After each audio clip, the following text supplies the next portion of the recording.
Good morning बच्चों।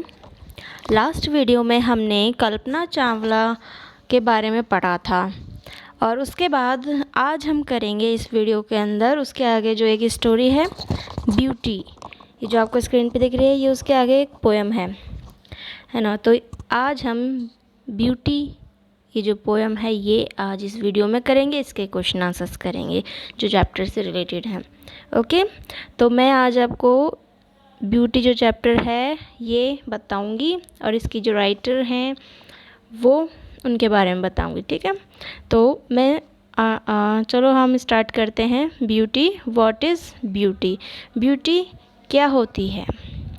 Try to describe what beauty is और list some of the things और persons you think are beautiful. Now let us read a poem on a beauty. Beauty क्या होती है? कोई भी ऐसी चीज़ जो सुंदर हो। ज़रूरी नहीं है कि वो किसी की स्किन से, जो शरीर जो बॉडी है उससे ही सुंदर हो। कभी कभार जो नेचुरल चीज़ें होती हैं जो भगवान ने बनाई हैं, इंसान ने नहीं बनाई, वो भी बहुत सुंदर होती हैं। अब कोई मुस्कुराहट है, कोई छोटा सा बच्चा है, वो हंसता है तो सबको बड़ा प्यारा लगता है, बहुत सुंदर लगता है। तो वो कोई इंसान थोड़ा ना बनाता है, नहीं ना। उसकी हंसी कोई इंसान बनाता है, नहीं ना। वो नेचुरल है, तो वो भी एक तरह से ब्यूटी है। तो ऐसे बहुत एग्जांपल्स हैं। तो अपन इस पोएम के अंदर ये जो ब्यूटी है इसके बारे में हम यही पढ़ेंगे कि दुनिया में और कितनी ऐसी चीज़ें होती हैं इंसान को छोड़कर, उसके अलावा, कि वो बहुत ज़्यादा सुंदर होती हैं, ब्यूटी का पार्ट होती हैं। ठीक है, तो हम स्टार्ट करते हैं ये poem. Beauty. Beauty is seen in the sunlight, the trees, the birds, corn growing, and people working or dancing for their harvest. Beauty जो है वो सनलाइट में देखी जाती है या दिखाई देती है। द ट्रीज़, पेड़ों के अंदर दिखाई देती है, हरे हरे पेड़ होते हैं उनके अंदर ब्यूटी दिखाई देती है। बर्ड्स में दिखाई देती है जब वो चहचहाती हैं, अब गाना गाती हैं तब। कॉर्न ग्रोइंग, और जो फसलें हैं जब वो उगती हैं, जब हरी हरी सी और बहुत से अच्छे अच्छे फ्लावर्स आते हैं उन पे, तो उनके अंदर ब्यूटी दिखाई देती है। एंड पीपल वर्किंग, और जो लोग होते हैं जो मेहनत करते हैं, मेहनत से अपना काम करते हैं, तो उस मेहनत के अंदर भी ब्यूटी दिखाई देती है। और डांसिंग फॉर देयर हार्वेस्ट, और जो लोग हैं वो जब उनकी जो फसल पक जाती है, जब काटने के लिए रेडी हो जाती है, तब हार्वेस्ट के टाइम पर, फसल काटते टाइम पर उनके जो भी जब वो डांस करते रहते हैं, जो उनकी खुशी है डांस करते टाइम, वो भी क्या है? ब्यूटी है। तो उसमें भी हम ब्यूटी देख सकते हैं। नीचे देखिए, beauty is heard in the night, wind singing, rain falling, और a singer chanting anything in earnest. तो जो ब्यूटी है वो नाइट में भी सुनाई देती है, क्योंकि नाइट में जब सब इंसान सो रहे होते हैं तो जानवरों की या बहुत सी तरह तरह की जो वॉइसेस आती हैं, आवाज़ें होती हैं रात को, उसमें भी एक ब्यूटी छुपी होती है। विंड सिंगिंग, और जो बहती हुई हवा है, जब वो हवा आवाज़ करती है, सिंगिंग करती है, सी ऐसे आवाज़ से आती है उसकी, उसमें भी एक ब्यूटी होती है।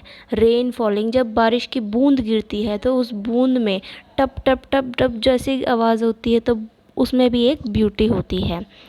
और अ सिंगर चैंटिंग, और एक सिंगर जब अपने दिल से और अपनी आवाज़ में पूरे भावनाओं के साथ, इमोशन के साथ, चैंटिंग यानी गाना, जब सिंगिंग करता है तब उसमें भी, उसकी आवाज़ में भी क्या? एक ब्यूटी छुपी होती है। एनीथिंग इन अर्नेस्ट, इन सभी साउंड्स में कोई ना कोई ब्यूटी छुपी रहती है। आगे देखिए, beauty is in yourself, good deeds, happy thoughts that repeat themselves in your dream, in your work, and even in your rest. तो जो ब्यूटी है वो हम में खुद में भी छुपी होती है, अंदर, जो सबसे स्पेशल ब्यूटी होती है। और जो अच्छे कर्म होते हैं, गुड डीड्स यानी अच्छे कर्म करना, हैप्पी थॉट्स, अच्छे सोच, that repeat themselves in your dreams. और ये सभी चीज़ें हमारे ड्रीम के अंदर हमें याद आते हैं। इन योर वर्क, हमारे काम के अंदर हम जब ईमानदारी से काम करते हैं, लॉयल्टी से अपना काम करते हैं, तो उसके अंदर ब्यूटी होती है। ये हमारी जो ईमानदारी होती है, लॉयल्टी होती है, वो एक ब्यूटी होती है। And even in your rest, even जब आप रेस्ट कर रहे होते हो घर पे, आपका हॉलीडे होता है तो, या फिर आप कहीं घूमने जाते हो, तब आप जो वो पल होता है जब आप रेस्ट कर रहे होते हो, तब आप बहुत सेटिस्फाई, बहुत अच्छा फील करते हो। तो वो जो फीलिंग है रेस्ट की, वो भी एक ब्यूटी होती है। ठीक है, तो ये हमें बताया गया कि ब्यूटी सिर्फ बॉडी की नहीं होती है, बॉडी के बाहर भी बहुत सी ब्यूटी है। और बॉडी की जो ऊपर की जो स्किन होती है, सिर्फ उसे ही नहीं ब्यूटी नहीं कहा जाता है, जहाँ मेकअप करते हैं या फिर ड्रेसेस पहनते हैं। नो वेज, अपने अंदर भी अपने कर्म होते हैं, अपने डीड्स होते हैं, अपनी सोच होती है, थॉट्स होते हैं, और जो भी हम अपने वर्क करते हैं वो तक, उसमें भी एक स्पेशल ब्यूटी छुपी होती है। ठीक है, तो ये हमारा चैप्टर कंप्लीट हो गया। इसके पोइट्स कौन है? ई श्योर। ठीक है, ये इनके पोइट्स हैं। ठीक है, तो अब मैं आपको इसके क्वेश्चन आंसर्स दिखाती हूँ। ये देखिए, अपना फर्स्ट क्वेश्चन है, वर्किंग विद द पोएम में फर्स्ट क्वेश्चन है, द पोइट सेज, पोइट क्या कहता है? ब्यूटी इज़ हर्ड इन। जो हमारी जो सेकंड पैराग्राफ था उसमें क्या था? Beauty is heard in the night वाला जो पैराग्राफ था, तो ये वाला पैराग्राफ वो कहता है। तो इसका क्वेश्चन क्या पूछा है? Can you hear beauty? क्या आप ब्यूटी को सुन सकते हो, हेयर कर सकते हो? Add a sound that you think is beautiful to the sounds the poet thinks are beautiful. तो यहाँ पे एक्चुअली हमें ये बताना है कि सबसे पहले तो हमें ये बताना है कि क्या हम ब्यूटी को सुन सकते हैं, और फिर पोइट के नज़र से, पोइट ने जो पोएम में वो चीज़ बताई है कि हम कैसे सुन सकते हैं, तो वो चीज़ हमें अपने आंसर में लिखना है उसके आगे। ठीक है, तो मैं आपको इसका आंसर लिखवाती हूँ। ये देखिए मैंने मेरे रजिस्टर के अंदर लिखा है, आप लोग भी नोट डाउन कर लीजिए। क्वेश्चन मैंने आपको रीड करवाया था, वो आप लिख लीजिए, उसके बाद आंसर लिखिएगा। मैं बोलती जाती हूँ और आप लिखते जाइएगा। ठीक है, answer the following question. First question जो हमने बुक में पढ़ लिया था, तो हमें इसका आंसर देना है, ये रहा, यस, कि हाँ। पहला क्वेश्चन क्या था? Can you hear beauty? Yes, we can hear beauty. Beauty can be heard, और कब, वो हमें बताना था सेकंड क्वेश्चन में कि कैसे सुन सकते हैं ब्यूटी को।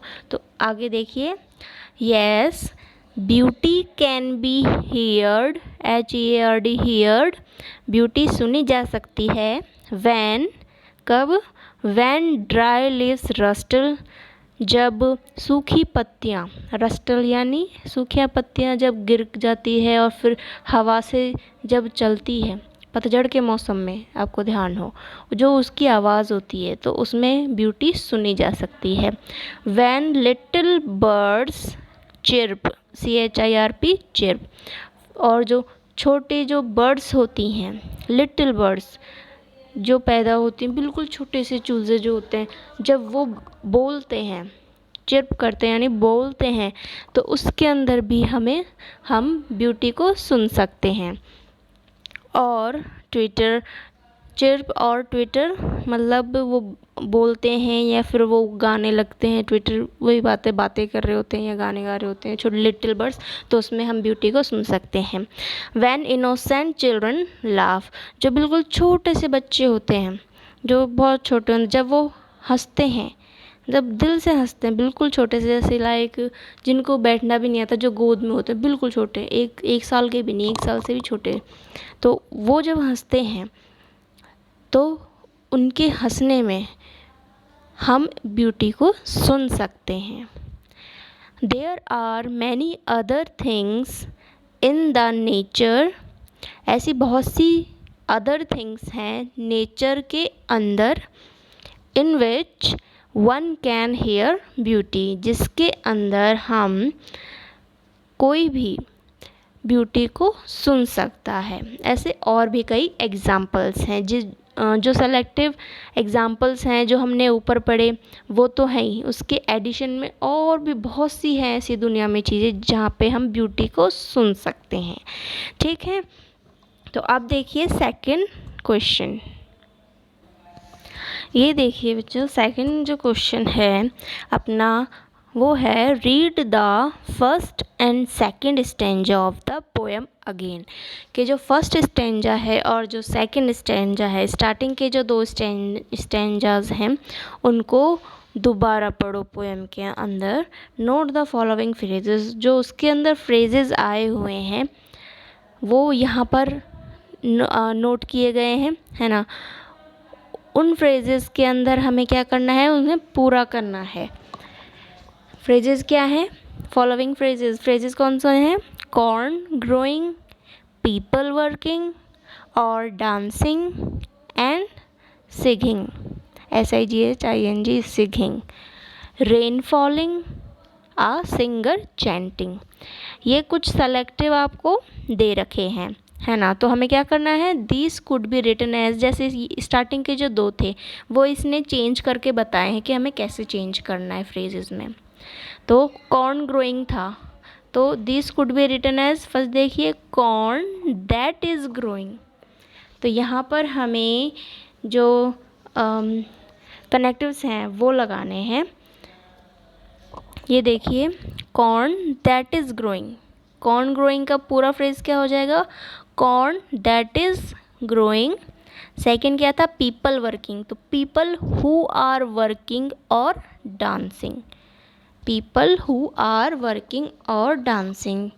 ठीक है, तो ऐसे ही हमें जो बचे हुए हैं जैसे wind singing, rain falling and singer chanting, तो इन वर्ड्स के हमें क्या करना है, ऐसे ही फ्रेजेस कंप्लीट करने हैं।